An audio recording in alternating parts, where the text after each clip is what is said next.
શહેરમાં ફરતા modified silencer fit કરાવી ધ્વનિ પ્રદૂષણ ફેલાવનારા વાહન ચાલકો સામે પોલીસે લાલ આંખ કરી 11 વાહનો ડિટેન કર્યા। વડોદરા શહેરમાં રાત્રિના સમયે મોડિફાઈડ સાયલેન્સરવાળા બુલેટ દ્વારા મોટા અવાજ કરી ધ્વનિ પ્રદૂષણ ફેલાવતા બુલેટ ચાલકો વિરુદ્ધ એમડી એક્ટ હેઠળ કાર્યવાહી હાથ ધરવામાં આવી છે, જેમાં ટ્રાફિક પોલીસ દ્વારા ધ્વનિ પ્રદૂષણ ફેલાવતા બુલેટ અને બાઇક મળી 11 વાહનો ડિટેન કરાયા હતા।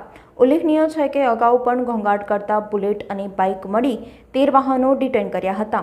મોટા અવાજવાળા અને મોડિફાઈડ સાયલેન્સરવાળા બુલેટ તથા બાઇક ચાલકો દ્વારા મોટો અવાજ કાઢીને ધ્વનિ પ્રદૂષણ ફેલાવતા હોય છે, ત્યારે ટ્રાફિક પોલીસ વિભાગ દ્વારા આવા સાયલેન્સરવાળા વાહન ચાલકો વિરુદ્ધ કાર્યવાહી હાથ ધરી છે, જેમાં ટ્રાફિક શાખાના અધિકારીની સૂચના મુજબ અલકાપુરી વિસ્તારમાં પેટ્રોલિંગ તથા વોચ રાખીને મોડિફાઈડ સાયલેન્સરવાળા 11 બુલેટ તથા બાઇક ચાલકોને ડિટેન કરીને તેમની સામે એમવી એક્ટ હેઠળ કાર્યવાહી કરવામાં આવી છે।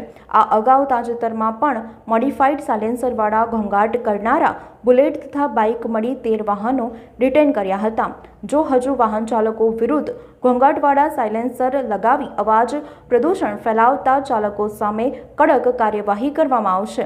શહેરમાં ખાસ કરીને રાત્રિના સમયે બાઇક ચાલકો બેફામ રીતે ફરતા હોય છે અને મુખ્ય માર્ગો ઉપર અન્ય વાહનોને પણ કનકગઢ થાય તે રીતે બાઇક હંકારી મોટા અવાજના સાયલેન્સરો સાથે ધ્વનિ પ્રદૂષણ ફેલાવે છે, જેઓ સામે પોલીસ વિભાગ દ્વારા આગામી સમયમાં પણ લાલ આંખ કરી કાર્યવાહી હાથ ધરવામાં આવશે।